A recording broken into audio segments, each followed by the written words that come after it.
Pakan merupakan faktor utama dalam usaha peternakan. Kebutuhan biaya pakan juga cukup besar, sekitar 70 hingga 80%. Karena itu, kita butuh kreativitas agar biaya pakan bisa ditekan.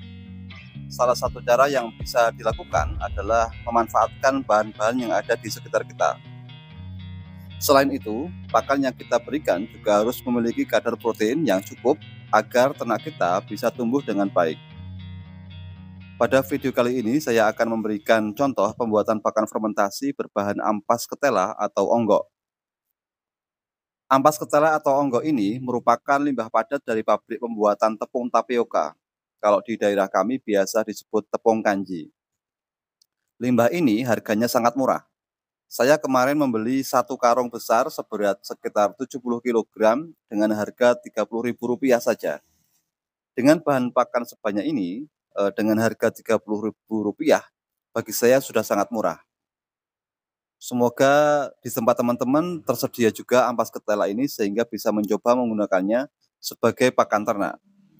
Kebetulan di daerah saya ada beberapa desa yang memang memproduksi tepung tapioka, sehingga sangat mudah mendapatkan ampas ketela ini dengan harga yang relatif murah. Kenapa ampas ketela ini perlu difermentasi terlebih dahulu dan tidak langsung diberikan ke ternak? Karena ampas ketela ini memiliki kandungan sianida beracun yang bisa berbahaya bagi ternak kita. Karena itu, butuh pemrosesan terlebih dahulu untuk menetralkan kandungan sianida tersebut. Salah satunya adalah dengan cara memfermentasi ampas ketela itu. Selain itu, kandungan serat kasar ampas ketela ini juga cukup tinggi yang kurang bagus untuk ternak. Untuk mengurangi kadar serat kasar ini, perlu dilakukan fermentasi agar serat kasar ini bisa turun. Ampas ketela ini juga hanya mengandung protein yang cukup sedikit ya, sekitar 2-3% saja. Sedangkan kebutuhan protein untuk indukan entok kisaran 16-17%. Untuk menaikkan kadar protein tersebut, kita perlu memproses ampas ketela dengan cara memfermentasi terlebih dahulu. Lalu berapa kadar protein ampas ketela setelah difermentasi? Nanti akan saya jelaskan pada akhir video. Bahan-bahan yang akan saya gunakan untuk memfermentasi ampas ketela ini adalah 15 kg ampas ketela, 5,5 kg katul, setengah kilogram konsentrat bebek petelur, 3 tutup botol E4, gula pasir 3 sendok, dan air 1 gayung. Pertama, saya ambil ampas ketela, ditimbang, lalu dimasukkan ke dalam ember besar untuk dicampur dengan bahan lain. Kemudian saya tuangkan air 1 gayung ke dalam ember, dan kemudian saya masukkan gula pasir dan E4 sebanyak 3 tutup botol. Gula pasir berfungsi sebagai media untuk mengaktifkan bakteri baik yang terdapat dalam E4. Aduk campuran air itu hingga tercampur secara merata. Pastikan gula pasirnya juga larut dengan sempurna. Setelah itu, campurkan larutan air E4 dan gula pasir ke dalam ember yang berisi ampas ketela hingga merata. Dengan cara disiram atau diciprat-cipratkan seperti ini. Pastikan air E4 itu tercampur dengan ampas ketela dengan sempurna.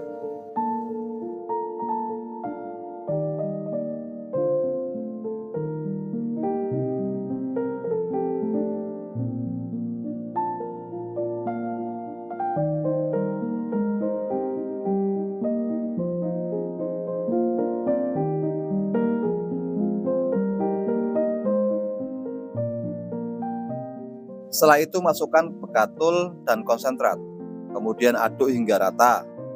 Saya tidak punya alat untuk mencampur adonan ini sehingga saya campur manual ya dengan tangan. Proses pencampuran ini harus benar-benar sempurna, harus rata. Kenapa fermentasi ini harus menggunakan katul? Karena katul merupakan media untuk berkembang biaknya bakteri baik, sehingga memastikan proses fermentasi bisa berjalan dengan baik atau anti gagal.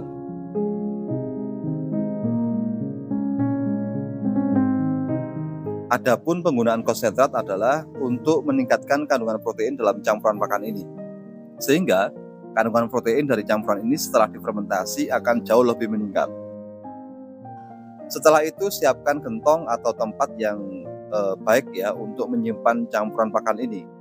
Kalau saya biasa memakai tempat seperti ini ya. Tempat untuk menyimpan pakan ini harus tertutup rapat. Tidak boleh ada udara yang masuk selama proses fermentasi. Jika wadah ini bocor atau ada udara dari luar yang masuk, maka bisa berakibat fermentasi pakan ini akan gagal. Tanda-tanda fermentasi gagal adalah munculnya bau busuk pada ampas ketela ini.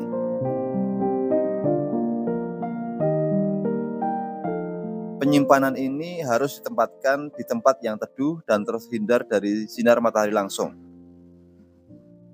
Campuran pakan yang saya buat ini sebelum difermentasi total beratnya sebanyak 21 kg. Mari kita hitung kandungan protein pakan ini sebelum difermentasi. Yakni katul sebanyak 5,5 kg ya. Kemudian dibagi total berat 21 kg dikalikan kadar protein katul yaitu sebanyak 8%, maka akan ketemu jumlah 2%. Kemudian konsentrat sebanyak setengah kilogram dibagi total pakan 21 kg dikalikan kadar protein konsentrat yaitu 37%. Ketemu angka yaitu 0,8%. Kemudian ampas ketela sebanyak 15 kg dibagi 21 kg dikalikan 3% sebanyak 2,1%. Jadi total kandungan protein pakan adukan ini sebanyak 4,9%. Kadar protein ini sangat rendah ya, tapi nanti setelah difermentasi kadar protein ini akan meningkat.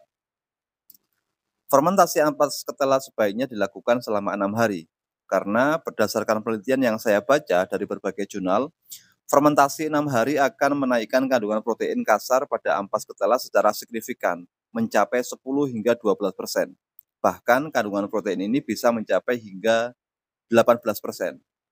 Jika benar kandungan protein ini bisa meningkat menjadi 10% atau 12% atau 18%, maka pakan ini sudah sangat mantap. Kadar protein ini sudah sangat cukup untuk memenuhi kebutuhan protein indukan entok. Pada hari ke-7, pakan ini bisa digunakan untuk pakan indukan entok. Pakan fermentasi ini bisa langsung diberikan ke indukan entok atau bisa dicampur dengan bahan-bahan yang lain. Kesimpulannya, kita bisa mendapatkan pakan dengan kandungan protein yang tinggi dengan biaya murah. Dengan demikian, biaya pakan bisa ditekan dan pertumbuhan entok tetap akan sehat. Sekian video dari saya, semoga bermanfaat. Sampai jumpa di video berikutnya. I know you told your friend you're not okay, and tell me what's wrong and why you